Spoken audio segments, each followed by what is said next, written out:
Wabarakatuh. Alhamdulillahilladzi anzala sakinata fi qulubil mu'minin liyazdadu imana ma'a imanihim. Asyhadu an la ilaha illallah wa asyhadu anna sayyidana Muhammadan abduhu wa rasuluh. Rabbi shrah li sadri wa yassir li amri wahlul 'uqdatam min lisani yafqahu qawli. Rabbi zidna ilma warzuqna fahman. Allahumma faqihna fid din. Alhamdulillah, senang banget rasanya bisa berkumpul dengan ibu-ibu luar biasa. Kalau di Cinta Quran itu kita sebutnya ibu-ibu amazing gitu ya, amazing, amazing people gitu. Dan ini alhamdulillah qadarullah tadi saya kejar-kejaran dari rumah orang tua sampai ke rumah ini untuk ngejar biar bisa berjumpa dengan ibu-ibu semuanya. Alhamdulillah, eh, Allah berikan kesempatan buat kita berjumpa. Jadi salam kenal ibu-ibu semuanya. Saya Denny dari Cinta Quran Foundation, boleh dipanggil Denny, boleh dipanggil Kang Denny, asal saya berharap jangan dipanggil Allah Subhanahu wa Ta'ala. Ada aja. Tapi alhamdulillah insya Allah saya berharap betul bisa dipanggil Allah Subhanahu wa Ta'ala kalau panggilannya untuk berziarah ke Mekah atau ke Madinah gitu ya. Ada yang pengen ziarah ke Mekah atau Madinah, Bu? Umroh? Ada. Ada Ustaz, ya, semua Masya Allah. pasti pingin tuh, Kang Deni. Insya Allah. Mudah-mudahan di malam ini, di majelis ini, Allah senantiasa mengabulkan doa kita dan mudahkan kita untuk melangkahkan kaki kita Amin. menginjak Makkah dan Madinah insya Allah. Baik Amin. ibu-ibu yang dimuliakan Allah Subhanahu wa Ta'ala, Amin. jadi izin menyampaikan sedikit aja karena nanti akan dilanjutkan oleh guru kita Ummu Salamah terkait dengan materinya. Jadi saya ingin menyampaikan informasi eh, tentang Cinta Quran. Jadi alhamdulillah Cinta Quran ini berdiri dari tahun 2012 dan insya Allah kita konsisten dengan 3 kegiatan. Jadi ada kegiatan kemanusiaan, pendidikan, juga sosial. Nah, kegiatan ini kita cangkum melalui satu program namanya Syiar Quran Project. Alhamdulillah, saya juga mengucapkan jazakumullah khairan katsira. Mungkin ada dari ibu-ibu semuanya juga yang eh, sembunyi-sembunyi gitu ya, mendukung setiap program dari Cinta Quran Foundation. Nah, jadi 12 tahun berjalan ini, alhamdulillah gitu kan, ada sedikit banyaknya doa dari ibu-ibu semuanya, sehingga Cinta Quran Foundation masih terus berjalan istiqomah memberikan manfaat yang banyak untuk umat gitu. Nah, salah satunya melalui kegiatan Syiar Quran Project ini. Nah, dari Syiar Quran Project ini, alhamdulillah ada beberapa kegiatan yang kita lakukan gitu. Jadi di antaranya adalah kegiatan pengentasan buta aksara Quran, kemudian juga kita mengadakan kajian-kajian online maupun offline gitu melalui YouTube dan channel lain dari Cinta Quran Foundation. Kemudian kita juga mengadakan bimbingan baca Quran secara online. Nah, ini juga kita buka kesempatan buat ibu-ibu semuanya yang ingin memperbaiki bacaannya, ingin bertalaki untuk hafalannya, kita buka kesempatan melalui bimbingan Quran, namanya Cinta Quran Call. Juga kita membuka kesempatan untuk penyaluran zakat. Yaitu, alhamdulillah, kita sudah menyalurkan tahun 2023 kemarin, kita menyalurkan kurang lebih 3 miliar rupiah, dan itu dana yang dititipkan 3 miliar juga yang kita keluarkan. Alhamdulillah, biiznillah. Itu kita juga mempunyai program kegiatan tanggap bencana melalui kemanusiaan, juga yang terpenting di Cinta Quran konsisten membersamai umat untuk mencetak generasi-generasi dai Quran. Nah, yang ingin saya tampilkan di sini adalah terkait dengan program pengentasan buta aksara Quran. Sekaligus saya ingin menyampaikan laporan bahwa selama selama bulan Juni atau Juli kemarin, kita sudah kemana aja sih? Gitu kan, dari Januari sampai Juli kemarin, kita sudah kemana aja sih untuk mengentaskan buta aksara Quran. Nah, ini kita izin untuk menyampaikan Saya izin biar suaranya bisa terdengar, ibu-ibu semuanya.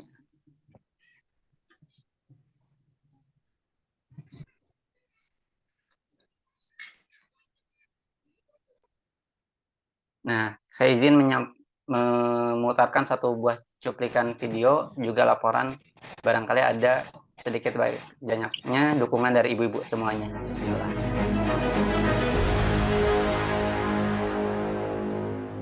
Nanggung, Bogor, 26 Mei 2023. Dari kota hujan, perjalanan memberantas buta aksara Quran kami mulai. Dengan semangat, 40 peserta berkumpul di musala, mengikuti pelatihan baca Quran selama 6 jam. Ambil semuanya, kasih ekor ke depan, terus sambungkan, maka dibacanya ya jadi sa.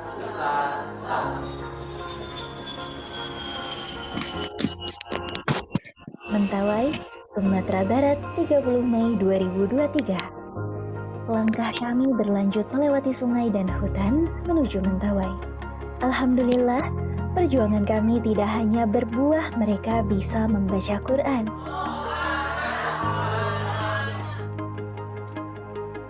Bahkan ketua suku Mentawai mengucapkan syahadat di hari kelima kami berada di sana. Asyhadu Asyhadu alla alla ilaha ilaha illallah illallah wa asyhadu wasyhadu anna anna Muhammadan Muhammadan Rasulullah. Melaboh, Aceh, 8 Juni 2023. Berjalan ke ujung barat Indonesia, kami menemukan masih banyak orang yang terjerat buta aksara Quran. Sudah bisa baca Quran? Sama sekali nggak bisa. Belum bisa. Saya bersaksi di sini bahwa Tuhan telah memberi langkah yang terindah dan sungguh sangat baik kepada saya dan juga kepada kakak saya. Dia sebagai buta mampu untuk menghafalkan ayat-ayat Quran. Apalagi saya dijadikan Allah manusia yang sempurna. Saya ingin belajar mulai hari ini sampai akhir hayat nanti. Tak akan lupa kesan-kesan Bapak Ustaz yang telah membina saya hari ini. Insya Allah saya akan membenahi diri saya. Setidaknya ada 200 peserta yang datang memenuhi 8 kelas di Melaboh. Tapi ada satu kabar gembira datang dari alumni kelas IBBQ Aceh pada tahun 2020. Bu Marliati yang awalnya tidak bisa membaca Quran, kini sudah menjadi guru ngaji untuk orang-orang di sekitarnya. Masya Allah.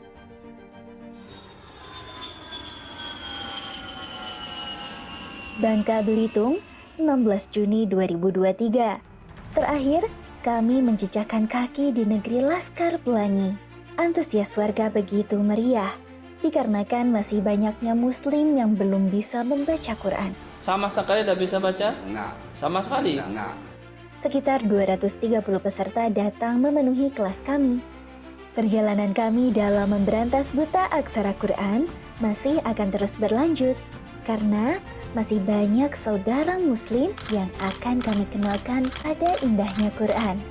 Surat cinta dari Allah Subhanahu wa Ta'ala.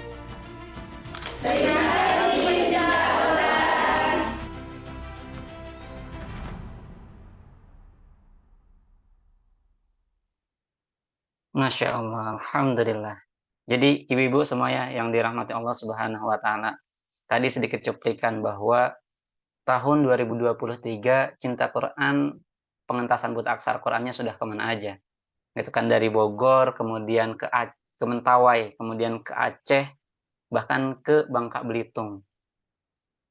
Khusus Sumatera tadi, belum daerah-daerah Jawa. Alhamdulillah kami mengucapkan jazakumullah khairan katsira untuk semuanya yang sudah ikut membantu program pengentasan buta aksara Quran di Cinta Quran, khususnya melalui Syiar Quran Project. Nah, oleh karena itu kami ingin juga mengajak ibu-ibu semuanya, barangkali ada yang ingin ikut andil dalam program-program kebaikan ini, gitu. Mudah-mudahan setiap huruf yang mereka baca, setiap ayat yang mereka lafazkan, itu menjadi kebaikan untuk kita semuanya, menjadi bukti di hadapan Allah bahwa kita tidak lalai terhadap saudara-saudara kita yang belum bisa baca Quran. Kita ingin lebih dekat dengan Quran, kita ingin lebih membumikan Quran, kita ingin menjadikan Al-Quran sebagai pedoman, bahkan sebagai tujuan dilaksanakannya syariat Islam di Indonesia. Bismillah. Makanya oleh karena itu kami mengajak ibu-ibu semuanya untuk terus mendukung program Syiar Quran Project. Mudah-mudahan ini menjadi kebaikan untuk kita semuanya, juga untuk keluarga kita dan untuk bangsa Indonesia. Bismillah.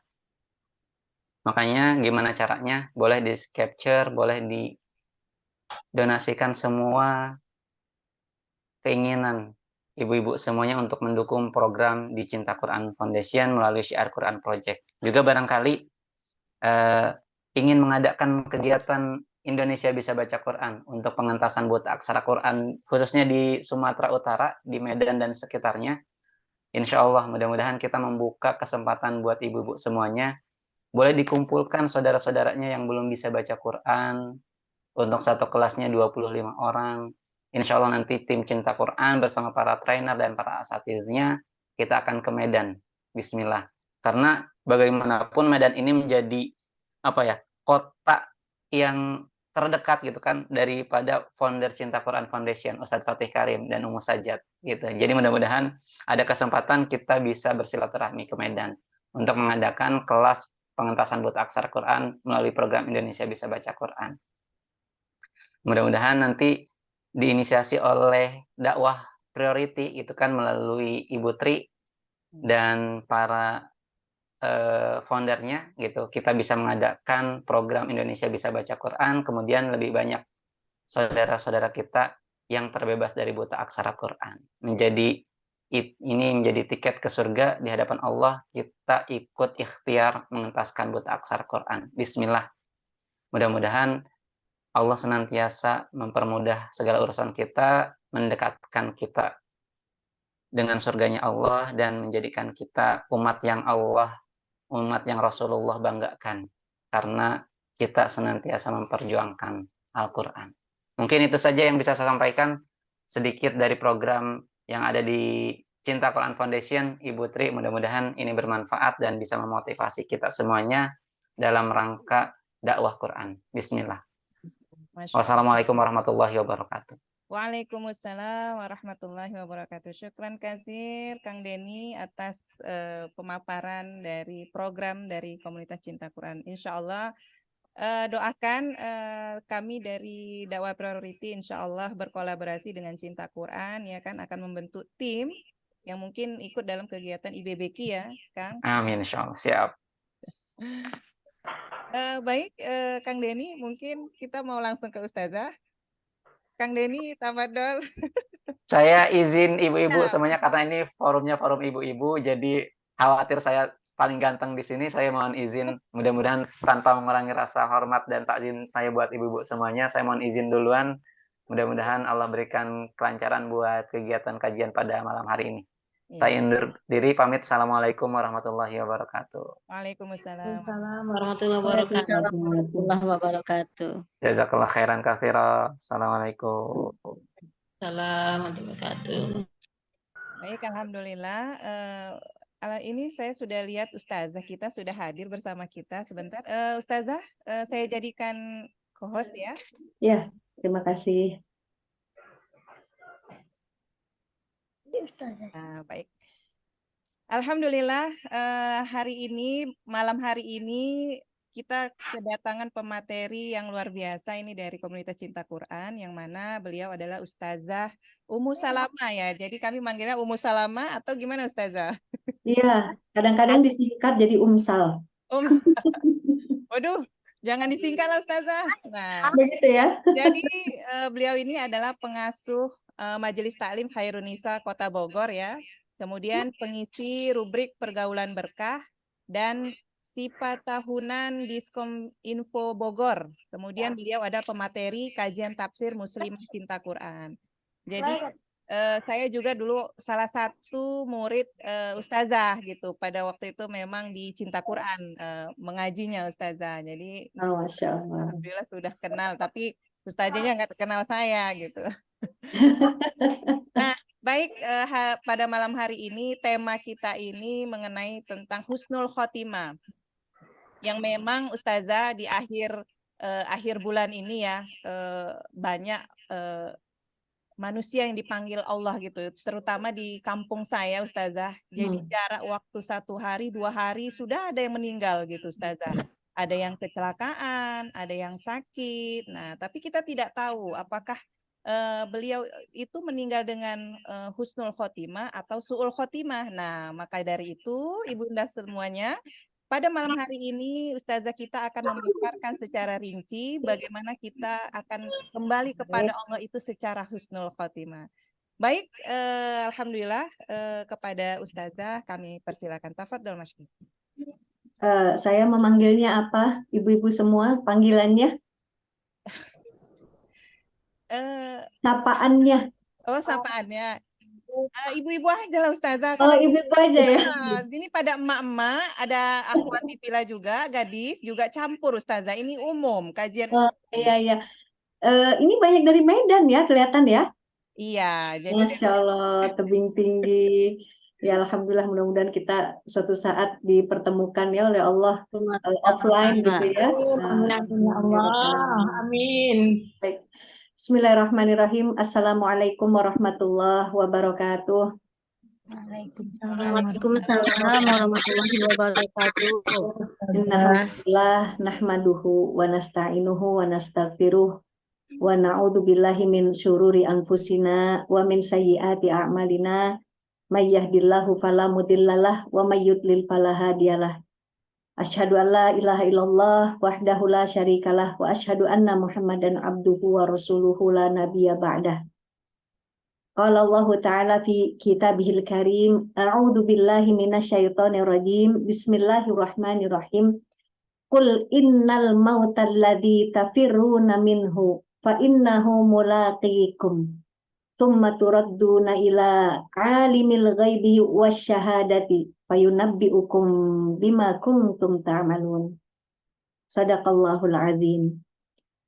Ibu-ibu yang dirahmati Allah Subhanahu wa taala, kalau kita berbicara tentang husnul khotimah, tidak bisa kita lepaskan dengan yang namanya mati, ya, wafat, ya.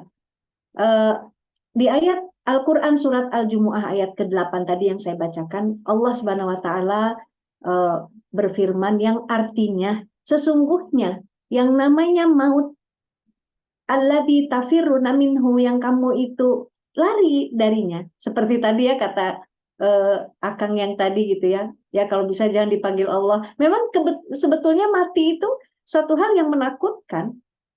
Dia suatu hal yang menakutkan. Hanya saja memang kata Allah Subhanahu wa taala, ya tafirruna minhu, kamu lari darinya.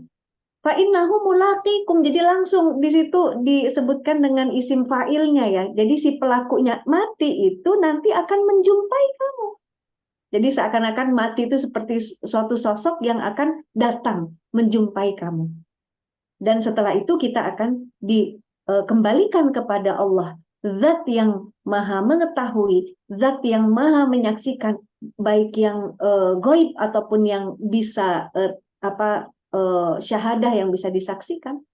Dan disitulah kita akan mempertanggungjawabkan, karena yunabbi'ukum, Allah akan memberikan kepada kita kabar apa saja yang sudah pernah kamu lakukan. Makanya lari gitu ya.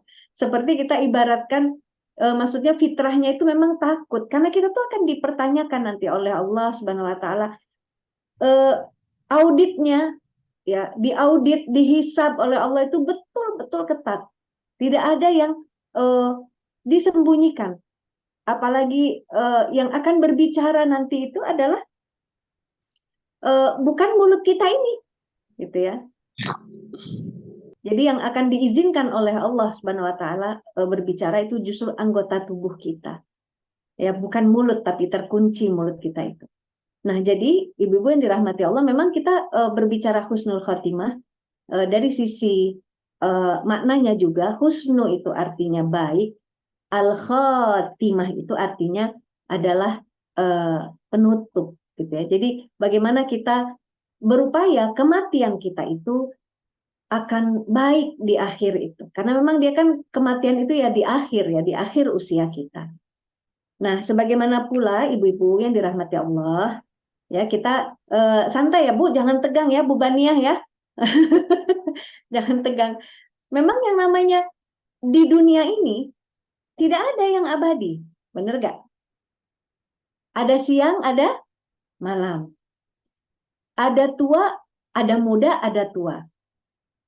Kemarin sedih, sekarang bahagia. Coba, mana ada yang abadi? Tadinya kulitnya seperti 17 tahun, tiba-tiba berapa puluh tahun kemudian jadi 71 tahun. Itu begitu. Jadi nggak ada yang hidup terus. Makanya di situ kita tahu ketika mempelajari yang namanya sunnahnya Allah, ya, yang berlaku di dunia ini, maka jangan sekali-kali mengambil Tuhan, mengambil percaya kepada yang namanya Maha Pencipta itu sesuatu yang bakal mati juga. Ya, apalagi memang nggak hidup, patung disembah, gitu ya. Itu suatu hal yang alhamdulillah kita terlepas dari keyakinan yang rusak seperti itu. Maka kita percaya, yakin bahwasanya yang menciptakan kita itu adalah memang bukan jenis manusia, bukan jenis makhluk. Kalau kita berawal, maka dia tidak berawal. Kalau kita berakhir, maka Tuhan kita itu tidak ada akhirnya. Nah, itu suatu pelajaran penting ya tentang kematian. Nah, sahabat-sahabat, ibu-ibu yang dirahmati Allah, mari kita lihat, saya sudah sediakan, nah ini Bu, ya. Mari kita lihat ya di layar, mudah-mudahan sudah nampak ya untuk komunitas Islamic Personality, komunitas dakwah priority. Ini luar biasa loh komunitasnya ini. Jadi ibu-ibu di sini berkumpul memang untuk berdakwah, ini akan dilatih terjun untuk berdakwah ya, Masya Allah luar biasa. Husnul Khotimah ya. Sebentar. Nah, satu, kematian itu adalah bagian paling akhir dari setiap jiwa. Ini kita sudah sering mendengarkan ayatnya ya Bu. Paling sering ini. Ibu-ibu kalau terus-menerus membaca Al-Quran, dikhatamkan gitu ya, lantas kemudian ketemu lagi ayat ini, biasanya hatinya jadi berdebar-debar gitu ya. Karena Allah Subhanahu wa Ta'ala berfirman, kullu nafsin dha'iqatul maut. Setiap yang ada jiwanya, termasuk kita, setiap yang berjiwa, yang memiliki nyawa, maka dia itu adalah dha'iqah. Dha'iqah itu, si nafs itu, yang berjiwa itu akan menjadi sesuatu yang akan merasakan kematian. Jadi dha'iq itu yang merasakan, gitu ya. Dia beda dengan rasa yang ada di lidah. Tapi rasa di situ bukan rasa misalnya manis, asin, bukan. Tapi dha'iq itu lebih kepada menyentuh kolbu kita ya, bahwa setiap yang namanya makhluk Allah Subhanahu wa Ta'ala yang diberikan jiwa, maka dia akan merasakan kematian. Karena itu bagaimana kita meraih husnul khotimah ini akan menjadi pembicaraan kita pada malam hari ini ya. Nah, yang kedua, yang namanya mati itu pasti datang. Tapi, nah ini ada tapinya. Kapan saatnya, hanya Allah yang mengetahui. Maka dari itu nanti di akhir itu saya akan berikan bagaimana justru para ulama ya terdahulu itu, para salafus sholih itu, orang-orang terdahulu ya, para ulama yang terpercaya ya di saat itu, justru dia yang ditakuti itu adalah su'ul khotimah. Jadi husnul khotimah jelas menjadi harapan ya, karena memang husnu itu artinya kematian atau akhir yang baik, pastikan lawannya adalah su'ul khotimah ya. Nah, yang ditakuti oleh para ulama itu justru su'ul khotimahnya. Itu yang membuat mereka itu menangis ketika sedang tahajud ya, sedang berkholwat dengan Allah Subhanahu wa Ta'ala. Nanti kita akan lihat bagaimana pernyataan sebagian para salafus sholih ya tentang yang namanya su'ul khotimah itu. Nah, yang pasti pada poin kedua ini, ibu-ibu yang dirahmati Allah, kapan waktunya? Di mana kita akan mati itu menjadi rahasia. Artinya, Allah Subhanahu wa taala Maha mengetahui apapun yang akan terjadi. Hingga kemudian satu daun saja yang jatuh itu Allah yang mengetahui. Allah sudah mengatur itu semua. Ya, ketika kita melihat ayat-ayat seperti itu, innallaha ala kulli syai'in qadir, wallahu ala kulli syai'in qadir, gitu ya. Itu Allah Subhanahu wa taala ingin menyatakan bahwasanya aku ini adalah Tuhan yang maha kuasa melakukan segala sesuatu sedangkan kalian itu makhluk. Nah, termasuk juga ya di dalam ayat ini Allah Subhanahu wa taala menyatakan ada satu ya saya lihat di sini. Nah, ini Ibu.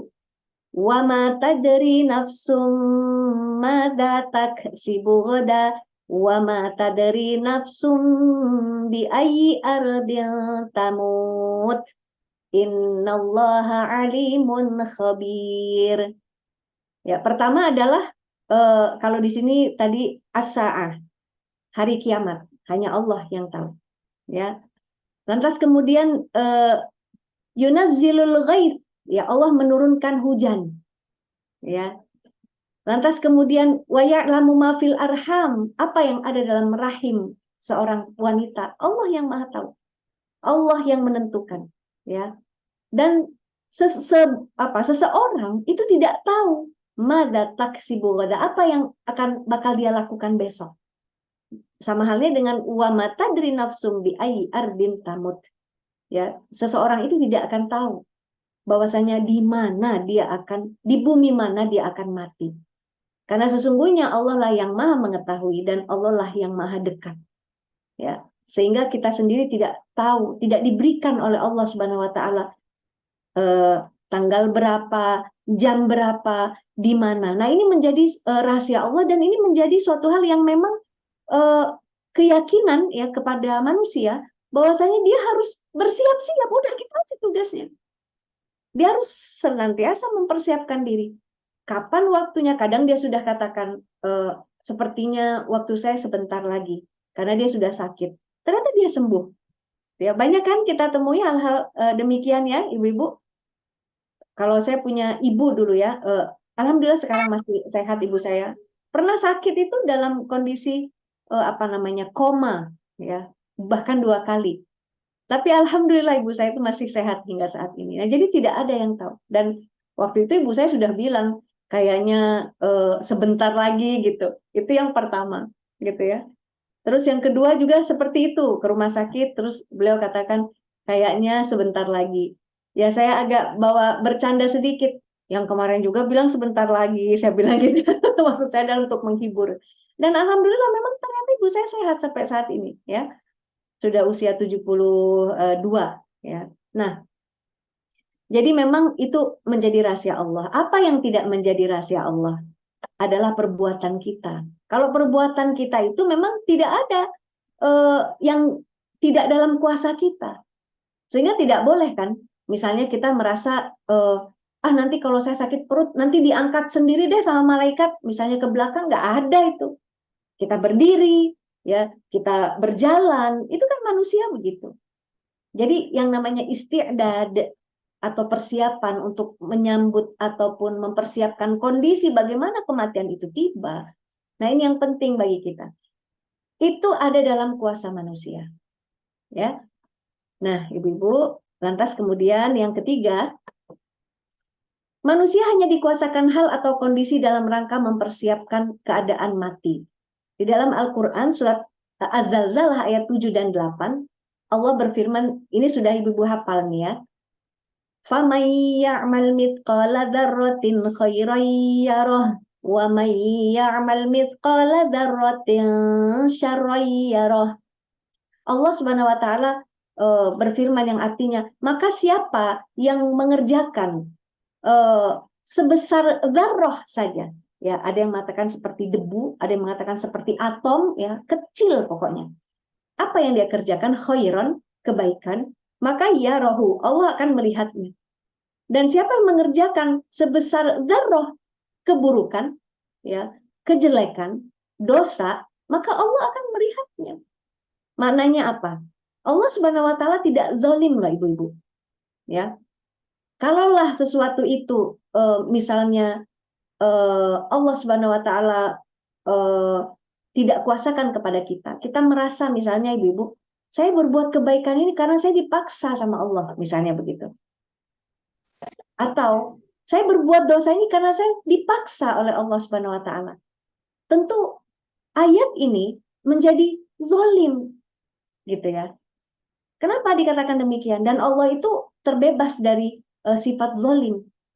Ya, Allah adalah Tuhan semesta alam, ya, yang sangat adil kepada hambanya.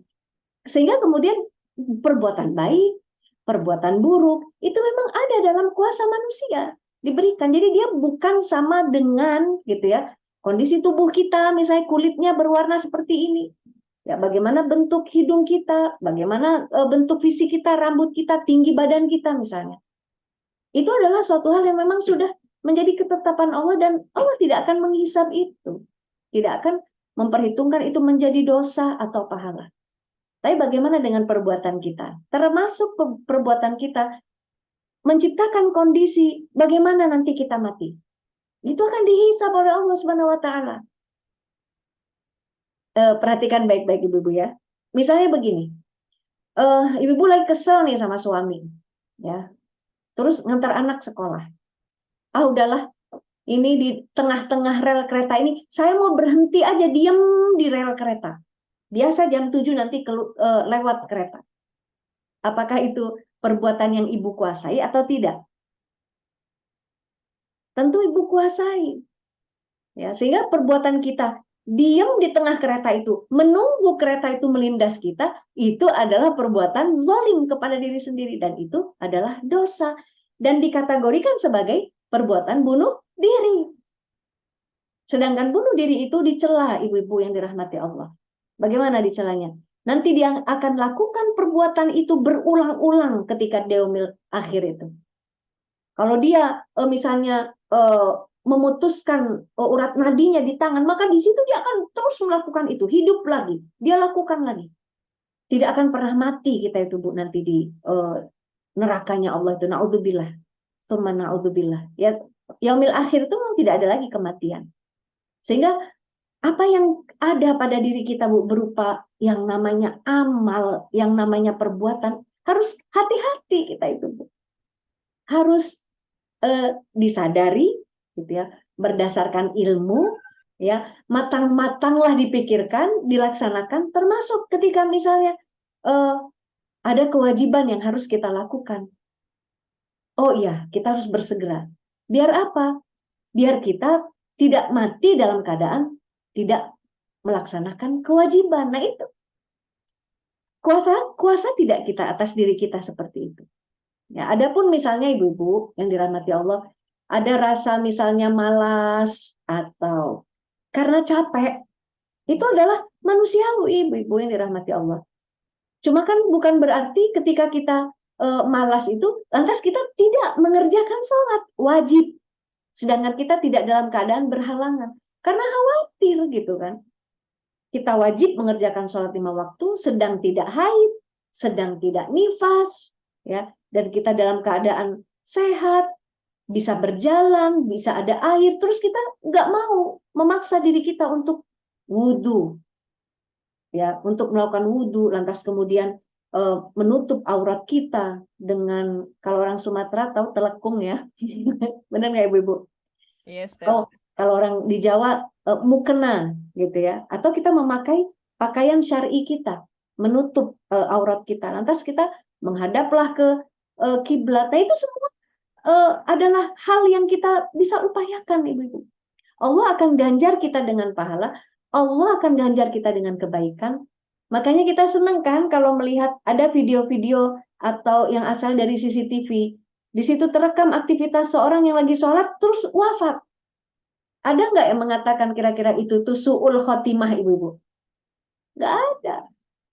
Kenapa bisa demikian, Ibu? Karena kita itu tahu terakhir apa yang dia lakukan itu adalah kebaikan. Apalagi sedang sholat berjamaah, begitu ya.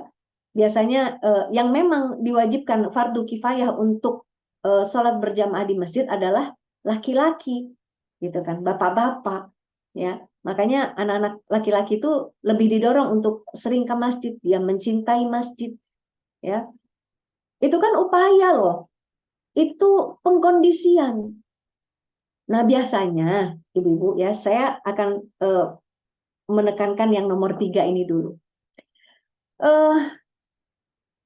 Usia kita bertambah ya, kian hari, kian minggu, begitu kan, kian bulan dan tahun. Maka biasakanlah ibu-ibu yang dirahmati Allah, kita itu semakin lama itu semakin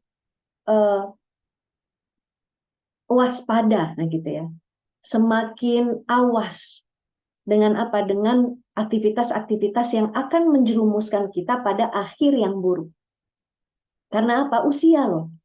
Makanya kalau sudah tahu usianya nambah misalnya pada hari itu bukan merasa bahagia, tapi kita tuh justru harus introspeksi diri gitu ya. Kalau bisa menangislah, ya Allah, Rasulullah aja 63 tahun ya, saya sudah 50 misalnya. Iya, kalau sampai 63, ya Allah, kapan ya? Kita tidak tahu kapan.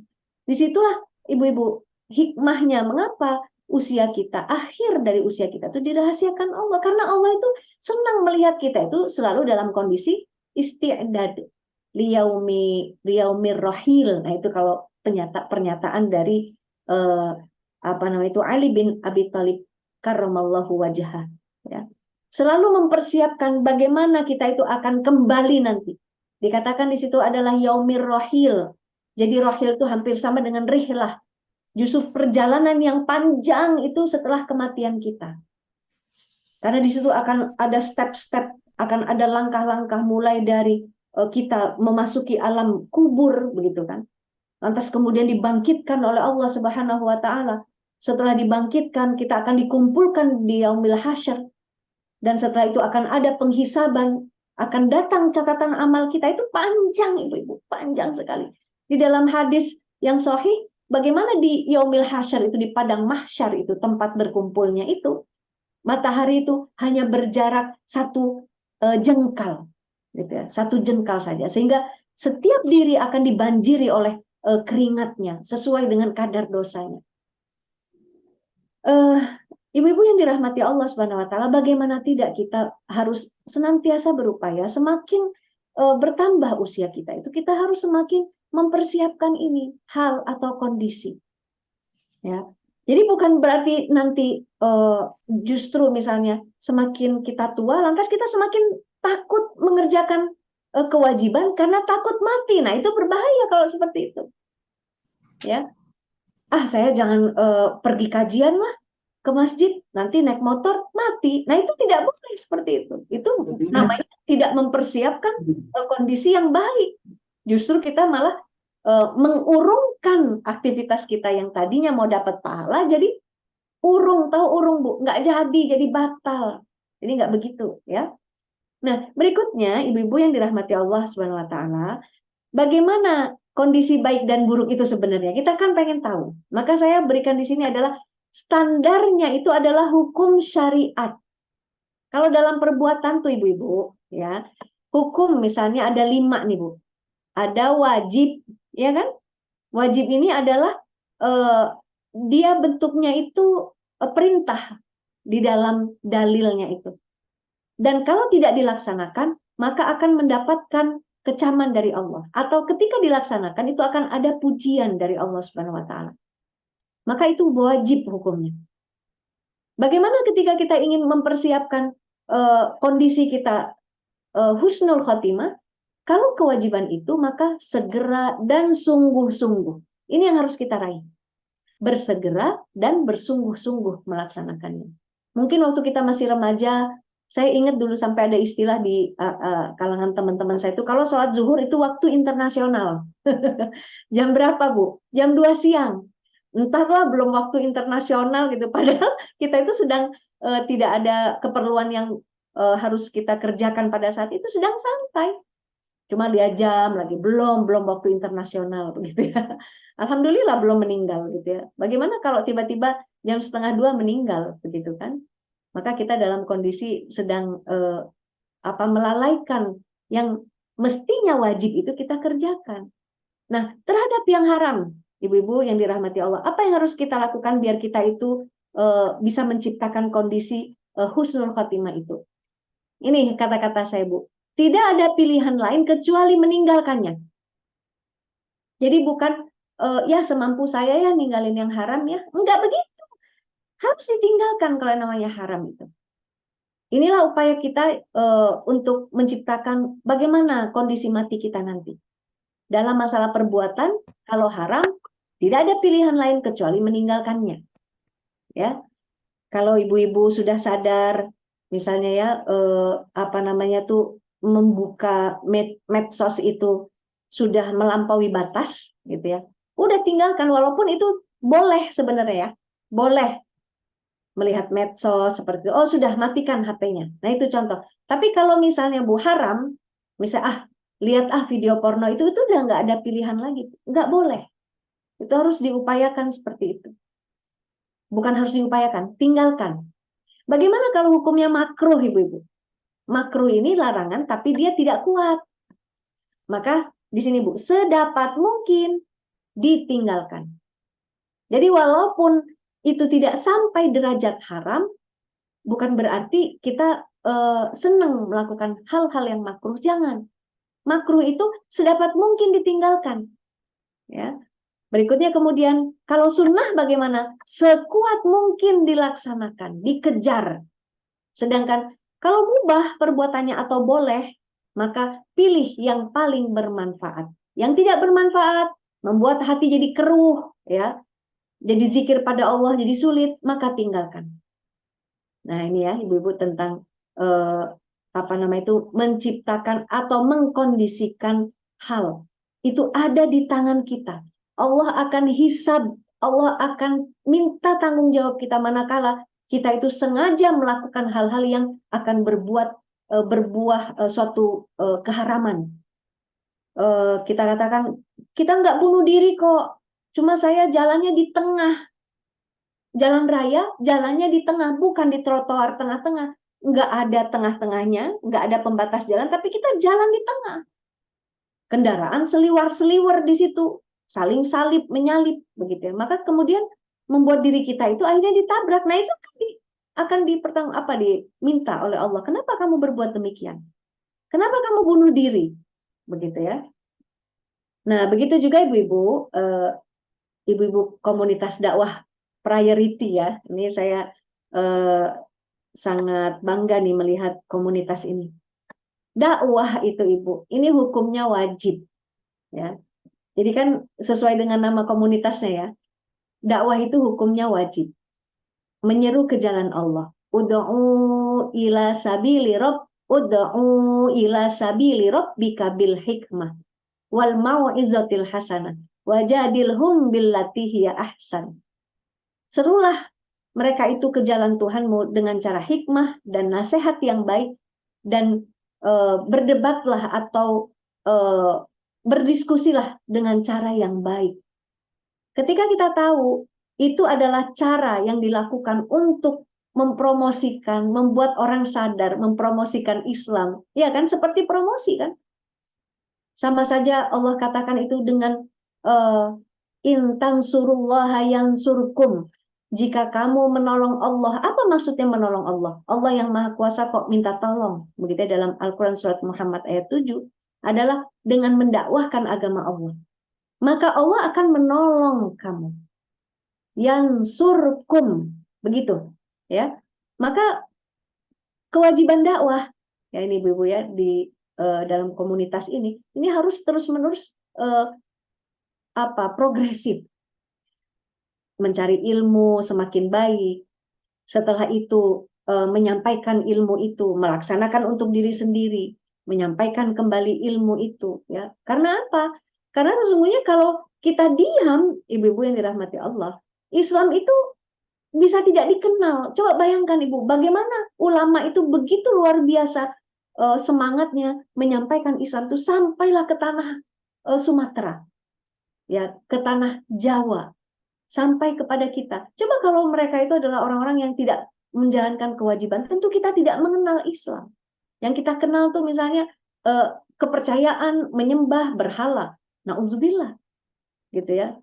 Nah, jadi ibu-ibu yang dirahmati Allah, ini hukum wajib, ya, terutama dakwah, ya, dan banyak lagi hukum wajib yang lain seperti sholat 5 waktu, menutup aurat dengan sempurna bagi ibu-ibu, yang menjalankan kewajiban sebagai ibu, ya, menjalankan kewajiban sebagai istri, gitu ya. Nah, ini harus betul-betul wajib segera sungguh-sungguh dilaksanakan. Ya, harapan kita sebetulnya hukum wajib yang lain, ya, bagi yang sadar ya bahwasanya ngurus masyarakat itu wajib hukumnya, itu juga mereka yang menjadi penguasa bisa sadar ya, karena sebetulnya wajib itu kan bukan berkaitan dengan hal-hal tadi saja, gitu ya. Bagaimana rakyat ini bisa tidak sulit ya, uangnya itu jadi seperti langka sekali, dapat uang tapi nggak ada harganya, ini bagaimana nih kewajiban penguasa. Kalau kewajiban ini dilaksanakan, Masya Allah, luar biasa. Ya, yang namanya kerusakan di muka bumi itu akan hilang sedikit demi sedikit, gitu ya, termasuk menjauhi hukum-hukum yang haram, ya. Nah, ibu-ibu, sekarang bagaimana nasihat ulama terakhir? Di sini saya kasih judul, khawatirlah kalian dengan su'ul khotimah. Kenapa bisa saya kasih judul begitu? Kita lihat bagaimana diceritakan Imam Sufyan Ats-Tsauri rahimahullah, ya. Beliau ini, ibu, sering menangis lailatan ilas sabah, di malam hari sampai subuh. Falamma asbaha qila lahu, ketika subuh hari menjelang, maka ada yang berkata kepadanya, kullu hadza khaufan minad dzunub, wahai Syekh, gitu ya, apakah kamu nangis itu dari tadi itu karena takut akan dosa, ya, dosa-dosamu, ya. Maka kemudian fa'akhadati benatan minal ard. Kemudian Imam Sufyan Ats-Tsauri itu mengambil seperti seonggok tanah yang keras, ya. Bisalah kita katakan seperti batu bata, itu kan tanah yang dikeraskan kan. Maka begini pernyataannya. Adz-dzunubu, ya, ahwanu min hada. Ini batu ini nih, tanah yang keras ini, kalau diibaratkan dosa-dosa itu lebih ringan daripada ini. Maknanya adalah aku tuh bukan memikirkan itu. Walakin, ya, tapi aku itu nangis min khaufil khatimati. Karena aku takut akan akhir dari hidupku. Apa maknanya? Karena takut su'ul khotimah. Takut sekali para ulama yang solih ini ya, yang mereka adalah orang-orang yang membuat kitab, ya, yang diwariskan ilmu-ilmu keislaman kepada kita hingga sampai saat ini. Mereka itu takut su'ul khotimah. Bagaimana kita ya? Nah, kalau gitu ya memang su'ul khotimah itu harus diantisipasi, ya. Nah, bagaimana Imam Ibnul Qayyim rahimahullah? Kata Imam Ibnul Qayyim begini, wa hadza min a'zamil fiqhi. Sebetulnya yang namanya kematian itu, ya, itu adalah fikih yang paling agung. Jadi kalau fikih itu kan misalnya fikih ibadah, dalam fikih ibadah itu ada hukum, membahas hukum-hukum yang detil tentang perilaku manusia sehari-hari, begitu ya. Termasuk misalnya hukum bersuci, mengenal jenis air, itu kan bagaimana kemudian ada hukum dalam satu perbuatan, itu namanya fikih. Tapi sampai Imam Ibnu Qayyim mengatakan yang namanya kematian itu adalah sebesar-besarnya, seagung-agungnya fikih, dia katakan. Wa an yakhafar rajulu an tahduluhu dzunubuhu indal maut. Bahwasanya apa maksudnya? Seseorang itu harus khawatir, ya, dosa-dosanya, dzunubuhu tahduluhu indal maut. Dosa-dosanya justru akan dia bayangkan terus, jadi bisa menghinakan dia ketika saat dia mati, atau membiarkan dia. Maknanya itu dia seperti banyak dosanya, itu bisa menghinakan kita. Di mana kalau kondisi seperti itu, fatahulu bainahu wa bainal khatimatil husna. Kalau kondisi kamu seperti itu, ya, seseorang itu indal maut, ketika dalam keadaan mau mati itu, masih sekarat itu dia merasa bahwa dosanya itu terlalu banyak, itu akan menghalangi kamu dari khotimah yang baik atau husnul khotimah. Nah, itu ya. Jadi dosa, ya, dosa itu kita tuh harus bahagia loh ibu-ibu. Kita kenal dengan yang namanya dosa. Karena pada saat ini, ya, orang-orang pada saat ini propagandanya itu mengajak untuk menjauhi yang namanya dosa. Ya, seakan-akan umat Islam ini kalau dia tahu dosa itu adalah suatu hal yang buruk. Misalnya, bagaimana LGBTQ, nah misalnya, ya kita tahu itu adalah propaganda liberalisme, mengajak untuk hidup bebas, tidak takut dengan dosa. Mereka itu mengajak-ajak manusia ini untuk melakukan hal-hal semacam itu. Coba bayangkan ibu-ibu yang dirahmati Allah, ya, dalam komunitas dakwah priority. Bagaimana kalau kita biarkan saja, tidak kita lawan dengan dakwah Islam? Begitu banyak masyarakat ini yang akan tenggelam dalam dosa-dosanya. Begitu banyak anak-anak kita, generasi kita hancur dalam pergaulan bebas. Ya, jadi mengapa kita harus menciptakan kondisi bagaimana kita mati nanti, termasuk kemudian memaksa diri kita kalau bisa mati itu dalam keadaan sedang memperjuangkan agama Allah, mengenalkan agama Allah ini tanpa lelah, tanpa letih, begitu ya. Karena Allah Subhanahu wa taala akan memberikan peringkat yang paling tinggi ketika orang itu wafat ya dalam keadaan sedang memperjuangkan agama Allah. Yang surukum wa yutsabbit aqdamakum.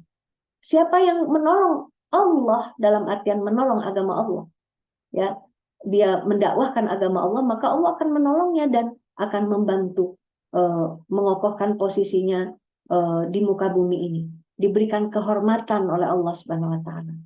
Nah, pelajaran pentingnya ibu-ibu, satu, yang namanya al-husnu dan as-su adalah kondisi yang harus serius ya diupayakan oleh manusia. Dalam artian begini, dia harus kenal namanya baik, namanya buruk, itu dia harus tahu. Ya. Artinya apa? Yang menjadikan sesuatu itu menjadi baik adalah syariat Islam. Kalau dia menyimpang dari syariat Islam, maka dia akan memperoleh keburukan. Nah, itu yang harus diyakini, harus serius kita itu tahu ya, dan mengupayakan. Kalau al-husnu mari kita raih, kalau as-su'u mari kita jauhi. Nah, kedua kemudian ada kaidah sebab akibat atau kausalitas. Jadi kita tahu yang namanya akhir yang baik dan akhir yang buruk itu adalah proses itu akibat dari sebuah proses panjang. Kalau usia kita sampai kepada 60-an, jadi dari mulai kita balik sampai kepada kita wafat itu proses. Sampai akhirnya Allah nauzubillah misalnya, karena dia sering ada di tempat perjudian, maka dia ditutup usianya di tempat perjudian. Karena apa? Usaha dia, ya, sebab-sebab yang selalu dia upayakan adalah sebab-sebab dosa, sebab-sebab yang buruk. Tidak aneh kalau dia mati, misalnya nauzubillah ya, dalam kondisi sedang bergaul bebas, bukan dengan istrinya, sedang ada di penginapan ya dengan wanita yang tidak halal untuknya. Ini kan banyak ya kita temui seperti itu. Sedang misalnya judi sabung ayam begitu ya, nauzubillah. Nah, karena itu kaidah sebab akibat inilah yang harus kita pikirkan ya sematang mungkin. Kalau kita ingin berakhir dengan kebaikan, maka akibat apa? Sebab-sebab apa yang harus kita raih? Kita langkahkan kemana kaki kita ini, ibu-ibu? Ya, kita belajar apa pada hari itu agar kemudian ilmu kita bertambah? Gitu ya. Agar yang tadinya tidak tahu menjadi tahu. Setelah itu, setelah tahu apa yang harus kita lakukan, kita harus melaksanakannya. Kalau itu berkaitan dengan apa yang harus kita lakukan secara individu, nggak boleh menunggu-nunggu atau nanti-nanti. Ya. Nah, yang ketiga, ibu-ibu, jadilah manusia yang musari dan mujtahid. Apa maksudnya? Ini makna bahasa ya. Makna bahasa musari itu orang yang bergegas-gegas. berlomba-lomba boleh. Mujtahid itu sungguh-sungguh, bersegera dan bersungguh-sungguh berupaya meraih kebaikan dalam Islam dan menjauhkan diri dari keburukan dosa-dosa. Jadi ini adalah tingkat yang semakin usia kita bertambah, itu kita harus sampai pada taraf seperti ini. Jadi tidak mau lagi misalnya malas-malasan. Ya kalau capek itu beda ya. Memang manusiawi capek, tapi setelah lelah itu hilang dengan istirahat, maka kita harus kembali bersungguh-sungguh. Menyediakan waktu, memberikan waktu terbaik gitu ya dalam belajar misalnya. Menyediakan waktu yang baik berkunjung ke rumah saudara kita. Ya, untuk ngobrol apa? Ngobrolin Islam. Saya ingin menyampaikan ini sepertinya tetangga saya ini belum tahu tutup aurat itu seperti apa. Karena itu saya akan datang ke rumahnya. Mungkin kita bawa dululah misalnya hantaran apa, kue dan sebagainya. Hadiah untuk tetangga kita. Sambil berkenalan, ternyata dia belum bisa baca Al-Quran misalnya begitu. Ya, banyak sekali yang harus kita rencanakan, upayakan dengan baik, begitu ya, agar kemudian situasi seperti itu menghiasi terus hari-hari kita. Dan itulah kemudian mudah-mudahan ya Allah Subhanahu wa taala menetapkan kita di akhir yang al-husna tadi ya, dalam salah satu pengungkapan itu akhir yang baik. Ya, bukan akhir yang buruk. Nah, karena itu Allah Subhanahu wa taala tidak zalim kepada kita. Kalau kemudian kita memang berdoa husnul khotimah, memang doa itu adalah ibadah ya, intinya ibadah, dan itu adalah senjata kita ya sebagai seorang yang beriman, maka mintalah itu. Ya. Minta untuk husnul khotimah. Dan apa yang kita ucapkan tentu adalah suatu hal yang kita pahami. Kalau ingin husnul khotimah, maka upayakanlah selalu dalam keadaan bersungguh-sungguh bersegera dalam kebaikan. Ya, baik begitu kepada Ibu. Ibu siapa ya namanya ya? Saya dengan Tri, Ustazah. Oh ya, Ibu Tri, tadi saya lupa. Ya, itu Ibu Tri, mudah-mudahan bisa menjadi ilmu ya yang bermanfaat. Kalau ada tanya jawab silakan. Iya. Ya baik, alhamdulillah luar biasa pemaparan atau materi pada malam hari ini sangat menampar ya. Artinya jadi tagline-nya itu adalah bersegera dan bersungguh-sungguh. Jadi manjada wajada fil akhirah ya Ustazah ya. Ya, betul. Baik, sebelum kita masuk ke dalam sesi tanya jawab, kami ada program Ustazah, mungkin ada sedikit video yang akan kami tampilkan. Sebentar Ustazah. Ya, silakan.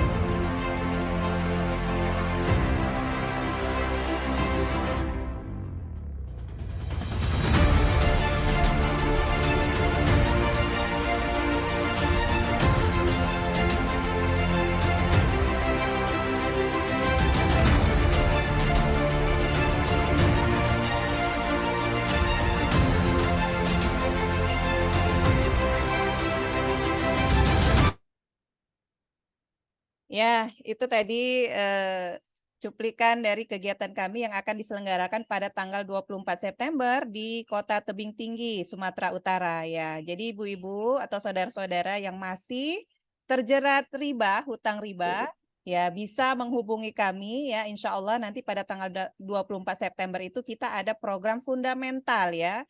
Jadi di situ juga kita salah satunya program menghijrahkan, Ustazah, menghijrahkan umat dari yang namanya hutang riba. Baik, kita masuk ke dalam sesi diskusi. Nah, bagi Ibunda atau sahabat-sahabat Dakwah Priority yang ingin bertanya, boleh raise hand. Ya, langsung saja raise hand. Jangan kesempatan ini sekali-sekali nih, karena kita mendatangkan pematerinya jauh ya, Ustazah ya. Iya. Boleh ibu-ibu yang ingin bertanya, tafadhol, raise hand. Ya, Bu Dwi mau tanya. Assalamualaikum warahmatullahi wabarakatuh. Sebentar Bu Dwi. Waalaikumsalam Ya, boleh warahmatullahi open kamera. Tafadhol Bu Dwi. Iya, masalah ini tadi ada membahas hukum syarak yang 5, yang Iya. masalah yang ubah. Itu Ustazah. Maksudnya lebih rincikan lagi seperti apa gitu yang harus kita tinggalkan masalah mubah ini gitu. Baik. Ya, atau mau dikumpulkan atau gimana Ustazah? Mau langsung dijawab? Saya jawab aja ya satu-satu ya. Tafadhol Ustazah. Terima kasih Bu Dwi Syafitri. Mubah itu adalah salah satu hukum syarak yang memang dia pilihan, Bu. Pilihan artinya dilakukan atau ditinggalkan itu diberikan kepada kita. Jadi kalau haram itu sudah jelas larangan. Perbuatan itu dilarang. Tapi kalau ini tidak, perbuatan itu tidak ada larangannya atau kenapa dikatakan dia adalah tergolong takhir ya? Takhir atau diberikan pilihan. Yang paling gampang mencontohkannya dalam hadis, dulu kami larang ziarah kubur, sekarang ziarahlah. Itu menunjukkan sudah ada kebolehan untuk ziarah.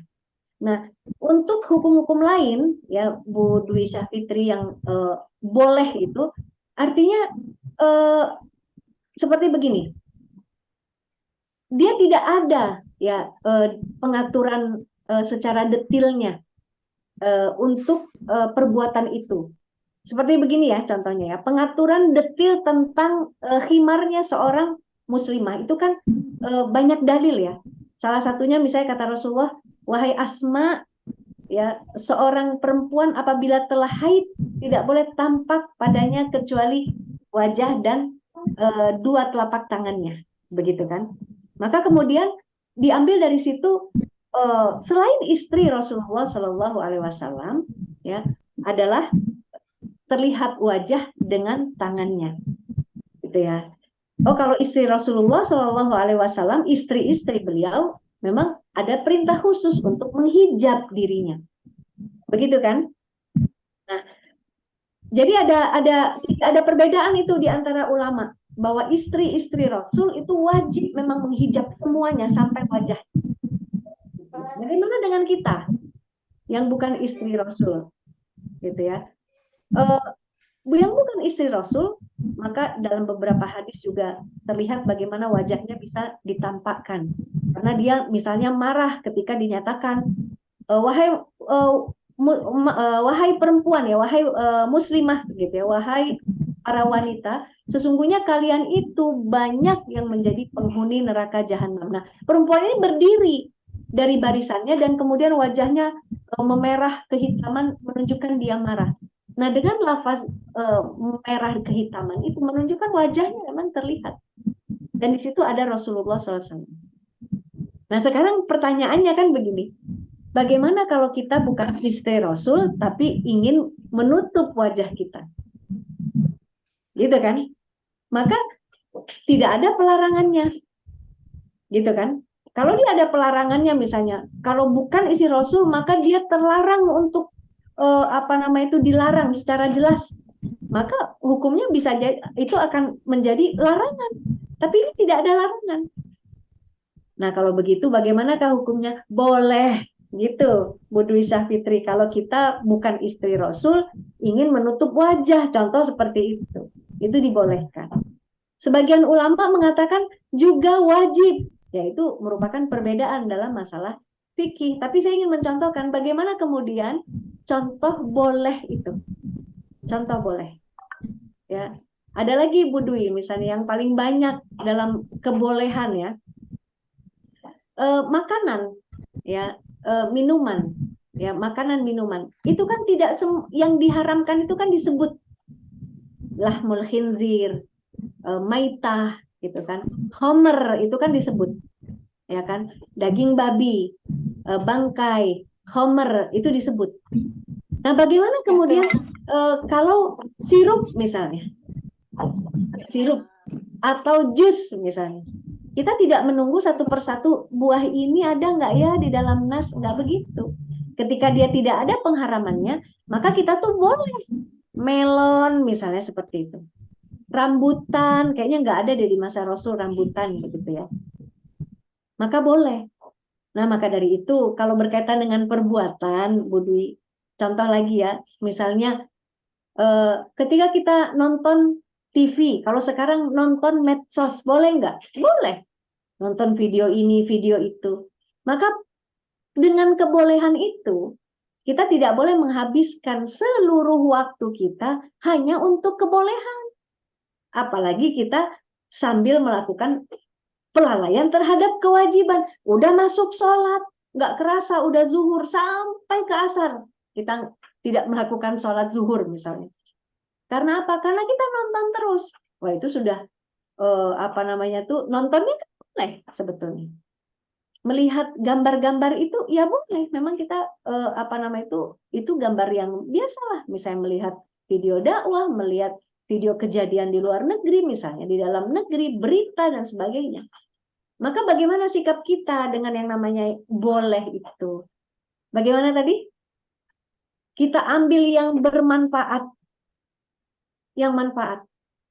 Gitu. Misalnya apa menurut Bu Dwi Syah Fitri, kalau nonton mana yang bermanfaat? Kalau saya misalnya senang nonton video bahasa Arab. Gitu ya. Saya perhatikan, lihat captionnya, lihat soal-soalnya. Kadang-kadang kalau ada waktu saya ikut menjawab, begitu, ya. Atau misalnya saya suka lihat video kucing karena saya memang suka sama kucing, gitu ya. Tapi tidak semua waktu itu saya habiskan untuk melihat itu, gitu ya. Nah, gitu. Itu yang namanya mubah gitu, Bu Dwi. Dan yang penting lagi, 5 hukum dalam perbuatan itu, Bu Dwi dan teman-teman sahabat-sahabat sekalian, itu tuh dari Allah. Sekalipun itu hukumnya boleh, mubah, itu tuh Allah yang menetapkan. Tinggal kita yang memilih kalau soal mubah itu atau ibahah atau boleh. Tidak semua kebolehan itu kita kerjakan. Ya. Apalagi yang harus lebih kita pikirkan adalah bagaimana kita bisa meraih yang sunnah. Kalau wajib sudah jangan ditanya lagi, gitu ya. Mudah-mudahan bisa dipahami. Ya, baik. Bagaimana Bu Dwi? Mungkin jawaban Ustazah sudah jelas? Ya, alhamdulillah. Jadi ini ada juga pertanyaan Ustazah, tapi sebelumnya saya ingin bertanya kalau begitu Ustazah. Ya. Sayang kalau dilewatkan ini. Jadi begini Ustazah, apakah kematian itu mempunyai tanda-tanda gitu Ustazah? Apakah tanda-tanda itu hanya kita yang merasakan, yang meninggal ini yang merasakan, atau misalkan ahli keluarga gitu, ahli bait gitu, atau entah suami kita atau anak-anak gitu, atau gimana Ustazah? Nah, ya. gitu. Nah, kemudian ini Ustazah, ada terakhir ini, mungkin sekalian aja dirangkum ya. Baik. Nah, ini dari Ibu Khairunisa, dan beliau bertanya, bagaimana jika kita ngajar ngaji dilarang sama bapak kita gitu, karena ribut katanya. Bapak itu suami maksudnya atau ayah? Sepertinya kayaknya ayah inilah, ayah, karena bapak ya. Kita karena ribut katanya, apakah kita nurut apa kata orang tua kita, biar nggak ngaji lagi di rumah, dan respon kita bagaimana? Mungkin cara penyampaiannya nih Ustazah kepada orang tua, mungkin itu. Baik. Kata Fadal Ustazah? Ya. Teh masih bisa satu Teh. Oh, Bu Yuliana ingin bertanya ya? Iya Teh. Di situ siapa tuh yang nyimpan? Boleh Bu Yuliana dari ya, boleh on kamera ya. Ini Pare ini daerah ini ya, waktu Indonesia Timur Ustazah. Jadi di sana. Ya. Ya, jadi Udah beliau malam. juga rajin ini mengikuti kajian nafsiyah kita ini. Oh, Bu Yuliana. Afwan Ustazah, off kamera ada unsur lagi. Iya. Iya, saya mau bertanya, Ustaz, apakah ada kata-kata motivasi dikala kita mendapat masalah itu tidak langsung panik, tidak langsung down, dan berpikir yang aneh-aneh begitu, Ustaz. Ya, baik. Jadi bagaimana tidak panik menghadapi ujian ya? Iya. Iya, baik. Jadi pertama saya akan menjawab tentang tanda-tanda ya. Ibu-ibu yang dirahmati Allah, hal atau kondisi yang kita upayakan ciptakan dalam keseharian kita, begitu ya. Itu kan ada dalam kuasa kita untuk mempersiapkannya, atau boleh dibilang memanage lah ya, mengatur bagaimana aktivitas kita pada hari itu. Nah, sehingga kemudian situasi yang kita hadapi pada saat itu adalah situasi yang memang kita mampu merasakannya secara langsung. Nah, biasanya yang akan lebih dirasakan orang dekat dengan kematian itu ketika apa? Ketika sakit, kan itu. Karena sakit itu kan sebuah kondisi yang biasanya gitu, yang biasanya akan menghantarkan seorang pada kematian. Kan? Maka biasanya kalau kita dalam kondisi sakit, maka apa yang harus kita gitu ya. Sering sedih kalau ingat kematian. Betul, memang ingat kematian itu memutus hadimil lazzah ya. Aksiru zikru maaf. Aksiru zikrul maut, perbanyaklah kamu itu mengingat kematian. Ya. Fa'inahu hadimil ladzah, karena dia itu adalah pemutus kelezatan dunia. Memang begitu. Gitu ya. Tapi nanti kita akan kaitkan dengan pertanyaan dari Bu Yuliana Pare ya. Bukan berarti hal itu membuat kita menjadi berdiam diri, bersedih, apalagi sampai tidak jadi kemudian melakukan kebaikan, melakukan yang sunnah, atau kita batal melakukan kewajiban. Gara-gara apa? Gara-gara kita bersedih sampai akhirnya sakit. Gitu ya. Nah, itu yang harus kita antisipasi ya, karena itu ada dalam kuasa kita. Nah, biasanya Bu Yuliana atau Dek Yuliana ya dari Pare, bagaimana cara mengantisipasi kita itu jangan terlalu khawatir ya. Maka pertama kita harus ingat ya bahwasanya memang Allah Subhanahu wa taala menguji kita ya. Hidup di dunia ini adalah penuh ujian karena Allah itu sebetulnya sayang kepada kita. Di dalam Al-Quran itu Allah sampai mengingatkan kepada kita, ma asaba min musibatin fil ard wala fi anfusikum illa fi kitabim min qabli an nabra'aha inna dzalika 'alallahi yasir. Tidaklah musibah yang menimpa bumi ini dan menimpa diri kamu kecuali aku tuh sudah tuliskan itu semua. Aku sudah catatkan itu semua di Lauhil Mahfuz. Itu mengajak kita kepada keimanan bahwa apa yang Allah uji pada diri kita ini sesungguhnya la yukallifullahu nafsan illa wus'aha. Kamu tuh pasti sanggup. Nah, jadi itu memberikan harapan sebetulnya. Ya, kenapa Allah memberikan kita ujian? Kenapa? Nah, itu dilanjutkan dalam ayat setelahnya. Gitu ya. Sebentar ya, inna dzalika 'alallahi yasir.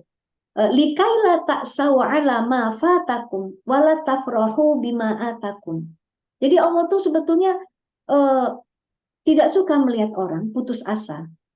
Ya, likaila ta'saw itu kamu tuh berputus asa. Allah tuh nggak suka. Jangan putus asa. Dan jangan pula tafrahu, bahagia terus bima atakum, karena putus asa itu akan menjerumuskan kepada akhir yang jelek. Terus bahagia terus akan membuat seorang itu lupa kepada Allah. Makanya Allah beri hidup kita ini kan tidak bahagia terus, tapi ada sedihnya. Tidak sedih terus, ada bahagianya. Sebagaimana fitrahnya dunia ini, tidak gelap terus, nanti ada terangnya, kan begitu. Nah, jadi itu yang harus diberikan kepada diri kita, ya Mbak Ibu Yuliana, dan juga yang ada di dalam kolom chat tadi ya saya baca. Bagaimana cara kalau mengingat mati itu tidak membuat kita jadi stres? Kan hal yang harus kita, kondisi yang harus kita ciptakan itulah yang harus kita kerjakan gitu. Artinya, ketika kita ada ingat kewajiban sesuatu, kita harus keluar rumah gitu kan. Pasti ada kan kewajiban yang membuat kita harus keluar rumah, benar nggak? Misalnya bapaknya marah tadi, karena kita sedang ada clash dengan bapak misalnya. Coba tanya sama bapak, boleh nggak? Pak, saya mau belanja ke warung untuk masak hari itu. Pasti bapak bolehin. Yang nggak boleh kan ngaji ya. Tadi kan dilarang ngaji gitu kan. Coba bilang sama Bapak, Pak, saya mau ke warung. Gitu. Kan ceritanya harus izin terus nih kebijakan di rumahnya. Setiap mau keluar rumah harus ada izin. Ya sudah, kita taat saja. Pasti dibolehin sama Bapak. Nah, ke warung lah. Di warung itu akan apa coba? Akan ketemu dengan ibu warung, begitu kan? Kalau sudah ketemu ibu warung, ceria lagi nggak? Ceria lagi pasti. Karena hidup dengan orang lain, berinteraksi atau berjamaah ya, manusia itu kan nggak bisa hidup sendiri. Itu akan memberikan kebahagiaan tersendiri pada diri kita. Gitu. Maka sekalian kita mampir ke warung, misalnya memberikan tabloid dakwah, misalnya kan, sekalian ke ibu warung. Nanti kemarin tabloid dakwah yang bulan Juli, sekarang tabloid dakwah yang bulan Agustus, misalnya gitu. Sembari Bapak marah tapi masih bisa keluar, itu akan kembali ceria kita itu kalau udah ketemu sahabat-sahabat muslimah kita. Bener nggak ibu-ibu? Ibu-ibu yang nggak tergabung pada dakwah biasanya tergabung pada grup apa? Arisan gitu kan? Pasti ada grup-grupnya. Nah kalau kita di sini kan memang sudah dididik dan dilatih untuk dekat dengan dakwah. Cuma sayangnya tadi itu ceritanya membuat kesal ayahnya. Jadi aja, makanya sedikit nasihat saya kepada sahabat-sahabat sekalian. Memang kalau kepada orang tua atau mungkin suami ayah itu ya, wallahu alam ya. Kalau suami, pokoknya yang pemimpin kita di rumah lah. Memang kita sebagai wanita tidak boleh menempatkan diri sebagai pemimpin. Ayo Pak, sadarlah Bapak. Apa yang Bapak lakukan adalah dosa. Aduh, Neng, Ibu, jangan atuh begitu. Betul nggak? Kalau begitu, langsung itu kartu merah keluar. Karena apa? Pemimpin kok digituin. Ya. Nah ini saya sering ngomong juga ke ibu-ibu yang rajin kajian gitu ya. Dia merasa lebih tersentuh Islam, tapi suaminya belum. Maka pulang-pulang ke rumah dia ribut terus dengan suaminya. Pak, pakai jenggot dong. Tuh Ustadz tuh pakai jenggot, misalnya gitu. Aduh, ngomongnya begitu. Nggak maulah suaminya dibanding-bandingkan gitu kan. Bapak ini nggak tahu ya hal-hal sunnah ya. Kasihan deh Bapak. Nah gitu gimana nggak konflik. Apalagi bapaknya baca Yasin di malam Jumat, ibunya bilang itu bid'ah. Waduh, Masya Allah, saya pernah menemukan begitu. Sampai rumah tangganya itu jadi sering berkelahi gara-gara seperti itu. Kalau suaminya baca surat Yasin, dia bilang sama orang lain, suami saya itu sudah tidak waras. Dia tidak melakukan hal yang sunnah. Sholawatan dibilang bid'ah, dijadikan konflik. Nah, nggak begitu loh. Nggak begitu dengan membangun suasana dakwah di rumah. Jadi, kalau misalnya tadi keluar larangan untuk ngaji, biasanya memang apa diri kita yang kurang cantik ngomongnya ke ayah kita itu. Gitu ya, mari kita robah, kita belajar pelan-pelan. Yang namanya ayah kadang-kadang nggak usah dijawab juga, itu ya nggak, pada saat itu memang harus diam saja. Ya, mudah-mudahan nanti yang muncul itu justru kekaguman. Lama-lama, anakku ini semakin dia sering ngaji, semakin rajin beres-beres rumah, nah gitu. Semakin dia sering ngaji, semakin dia punya adab sama orang tuanya. Jadi orang tuanya bangga. Ya, untuk saat itu dia tidak memilih untuk menasihati orang tuanya lewat tabloid aja, lewat buletin aja, misalnya itu kan lebih bagus loh. Makanya punya buletin-buletin dakwah nggak ini ibu-ibu? Buletin-buletin itu nasihat yang paling enak ke suami. Nggak usah dibilang baca ya, nggak usah, taruh aja di meja. Sambil doakan mudah-mudahan dia baca. Gitu ya. Ya. Ada lagi nggak yang belum kejawab? Mudah-mudahan nggak suka bersedih ya. Kesel dengan iya, Bu, kalau ibu kesel sama suami, coba ibu bayangkan suami kesel dengan ibu. Jadi gini Bu, saya ini ngasih tahu ibu-ibu ya. Kita dihadapkan pada sebuah sosok orang di rumah, kita bilang begini sama orang itu, sama benda itulah. Apa ya, misalnya, nih, sama HP. HP ini ya, kamu ini memang sumber dari sumber celaka betul. Itu kita tetapkan sama benda itu seperti itu. Apa yang terjadi, Bu? Lama-lama kita benci dengan HP ini. Bu, suami itu sahabat ibu. Ibu itu sahabat suami. Wa sahibatihi wa bani. Itu kalau ingat di Al-Quran itu, sahibah itu istri kamu dan anak-anakmu. Kita tuh sering disebut sahib. Gimana sih ibu-ibu dengan sahib? Gimana? Lebih baik kita itu menyingkirkan apa yang membuat kita tidak saling bahagia. Itu prinsipnya rumah tangga, sakinah. Ibu-ibu tuh di sini aja cantik. Kalau lagi tidur kan, kalau orang Sunda bilang, osok ngacai, tahu nggak? Ya kan? Apa suaminya nggak menyimpan rasa, aduh istriku ini gue kira cantik beneran. Ya, banyak loh sebetulnya kesabaran itu berbuah apa? Berbuah harmonis gitu. Apa? Ibu mau jadikan masalah apa? Banyak duit nih suaminya, Bu. Ibu pikir kalau duit itu bisa sumber harmonis? Silakan saja. Ibu ingat terus kekurangannya. Nggak akan pernah happy. Nggak akan pernah bahagia. Jadi kalau kesel sama suami, hilangkan sumber kekesalannya. Udah gitu aja. Gampang kan? Hutang jadi sumber kekesalan. Jangan bahas hutang terus. Ada hutang riba. Ke dakwah priority tadi bagaimana caranya? Ayo tuntaskan biar kita tidak su'ul khotimah. Gitu kan? Insya Allah akan beres. Bismillah. Ini lillah gitu kan? Ya. Jadi nanti Bu, kalau kita tuh jadi istri soleha, ya surga itu dipersilakan kita masuk dari pintu yang kita suka. Nah itu janji dalam hadis itu istri soleha. Gimana? Masih ingat gak istri soleha itu 4? Inna zoro ilaiha sarothu. Kalau dipandang membahagiakan. Kedua,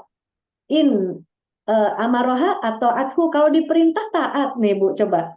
Jadi kita terus memperlihatkan kita tuh memang dipimpin. Ketiga, aksama ilaiha. Kalau dia dipoligami, dibagi, digilir, abarothu. Dia itu baik. Udah gitu aja. Jangan ibu-ibu baca sinetron yang nggak rela dipoligami itu. Pasti ibu-ibu akan kesel terus. Karena kita pasti cemburu terus. Nggak usah pergi kemana-mana bertiga, udah biar dia aman. Yang di sana urusan sana, pas di kita yaitu urusan kita gitu. Kan? Tetap berbuat baik.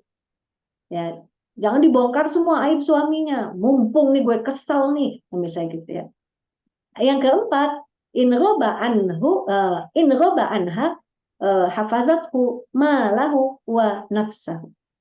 Kalau suaminya sedang goib, sedang nggak ada di rumah, dia tuh menjaga harta suami dan menjaga dirinya. Tuh syarat ya paling beruntung. Ya, tidak ada yang paling beruntung. Mastafadal mu'minu ba'da taqwallahi illa bi imra'atin sholihah. Ya, tidak ada yang beruntung bagi seorang laki-laki beriman kecuali dia memiliki seorang istri yang sholihah. Ya. Maaf, zaujatin sholihah, ya istri yang sholihah. Nah, jadi begitu sekedar nasihat karena memang rumah tangga ini hal yang memang kondisi yang selalu ya ada pada kehidupan kita sehari-hari. Dulu belum rumah tangga, doa-doa pengen dapat rumah tangga. Udah ada rumah tangga dikeselin. Jadi kapan mau happy-nya? Gitu kan? Ya, baik. Saya kembalikan pada Ibu Tri, silakan Bu. Ada nggak yang belum terjawab? Ya, ini ada Ibu Nani, cuma ini waktunya sudah ini Ustazah. No, sudah ya, sudah habis ya. Atau mau ini aja Ustazah, dijelaskan sedikit saja gimana? Gimana? Atau mau dijawab sedikit Oh, saja, boleh, silakan. Dari Ibu Nani dari Banjar ya. Kalau suami melanggar hukum syari ya, hukum syara ini ya, bagaimana cara menegurnya Ustazah? Ya, cara menegurnya itu dengan cara yang ahsan, dengan cara yang baik. Ya. Wajadilhum billati hiya ahsan. Jadi memang harus dengan cara yang baik. Begitu. Jadi misalnya dia tidak suka ke masjid, kan masih ada ya problem begitu ya. Masjid itu kan terkenal sepi ya. Cuma satu soft misalnya. Itu kan. Jadi bagaimana caranya? Gitu. Maka kita harus menciptakan kondisi biar suami itu mau ke masjid itu. Jadi bukan mendakwahi suami atau apalagi mentarbiyah suami, itu enggak kewajiban kita, gitu ya.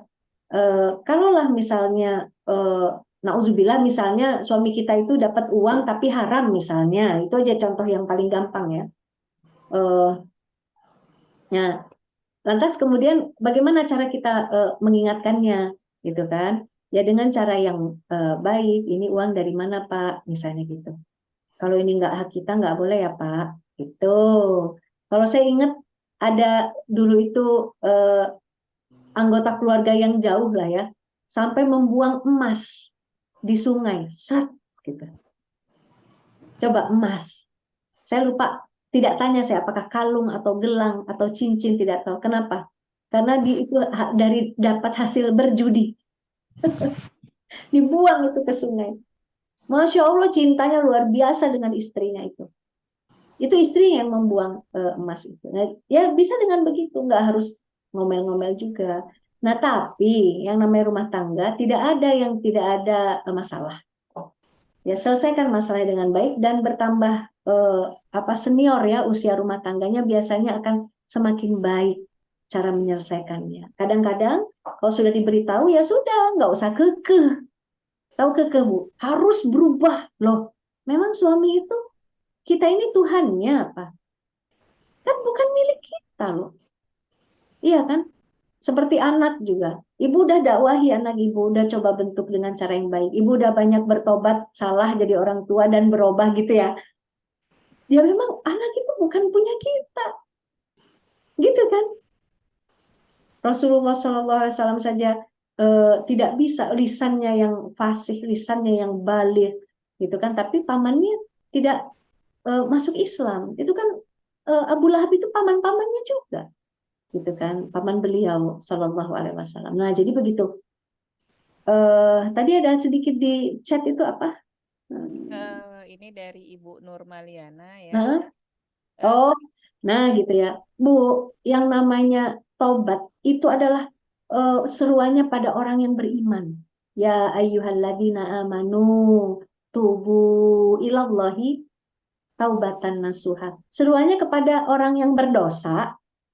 Enggak kan? Wahai orang-orang yang beriman. Jadi bagaimanakah? Apakah akan dihapuskan oleh Allah? Nasuha aja. Kalau dosa besar, jangan balik lagi. Syirik, hukukul walidain, durhaka pada orang tua, pernah berzina, apalagi pernah korupsi misalnya gitu. Udah jangan balik lagi. Melakukan riba itu kan dosanya besar sekali. Jangan balik lagi. Jangan diulangi lagi. Gitu. Ya. Senang nggak Bu Allah itu melihat hambanya begitu? Senang banget. Gitu ya. Kalau malaikat itu nggak akan pernah melakukan dosa karena dia nggak punya hawa nafsu. Yang ada hanya tunduk saja. Tapi manusia disitulah titiknya. Bagaimana kemudian sahabat Rasul tuh ingat dosa-dosanya dulu, pernah berkonspirasi ingin membunuh Rasul, lantas kemudian menjadi sahabat, itu kan banyak cerita-ceritanya. Tapi apakah mereka menjadi kafir kembali? Enggak. Sebagian yang tetap sampai wafatnya menjadi muslim dan menolong agama ini, contohnya adalah Khalid bin Walid radhiyallahu anhu. Itu kan termasuk yang berkonspirasi di Darun Nadwa untuk menggagalkan terus dakwahnya Rasulullah dan para sahabat. Bahkan ada ayat yang khusus membicarakan tentang keburukan mereka di Darun Nadwa, dan Khalid bin Walid itu ada di situ. Tapi kalau kita tahu bagaimana maha pengasihnya Allah itu menerima tobat kita, insya Allah nggak akan ada rasa putus asa. Pasti Allah kasih jalan tobat. Cuma jangan doyan mengulanginya lagi, nauzubillah, jangan ya, apalagi dosa besar. Begitu saja, Putri dan teman-teman sekalian, terima kasih atas waktunya. Alhamdulillah kita sudah dapat ilmu, mungkin walaupun sedikit ya, menjadi bekal kita untuk semakin mendekat dengan Allah Subhanahu Wa Taala. Ya. Kalau ada salah-salah kata, ya mohon dimaafkan.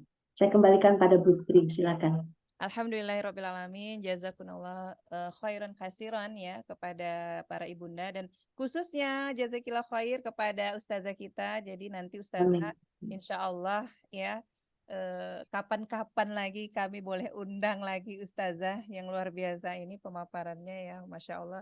Jadi rugi kalau malam ini tidak hadir ya. Jadi sebenarnya kenapa materi ini saya khususkan untuk ibu-ibu semua gitu, karena memang kematian itu adalah nasihat yang paling terbaik ya Ustazah. Terkadang ada sifat kita yang malas ya, jadi makanya harus bersegera dan bersungguh-sungguh. Mungkin itu saja Ustazah. Terima kasih banyak sekali lagi. Mudah-mudahan ini menjadi amal jariah buat Ustazah dan keluarga. Amin. Dan sehat-sehat ya Ustazah ya. Amin, amin. Semua ibu-ibu juga ya. Bila kepada ibu-ibu yang sudah hijrahnya masih setengah-setengah ya, ayo mari bersama dakwah priority kita totalkan hijrah kita ya, berjamaah bersama-sama dalam belajar Islam, bagaimana mengkaji Islam, kemudian mengamalkan Islam dan mendakwahkan Islam ke umat ya. Baik, syukran jazakillah khair sekali lagi ya. Kajian ini kita tutup dengan istighfar 3 kali dan doa kafaratul majelis. Astagfirullahaladzim, astagfirullahaladzim, astagfirullahaladzim. Subhanakallahumma wa bihamdika asyhadu an la ilaha illa anta. Alhamdulillah. Ya, baik. Jazakillah khairan Ustazah. Terima kasih. Jazakillah khairan Ustazah atas ilmunya. Alhamdulillah. Tutup Izin ya. ya. Assalamualaikum warahmatullahi wabarakatuh. Waalaikumsalam Waalaikumsalam warahmatullahi wabarakatuh. Warahmatullahi wabarakatuh.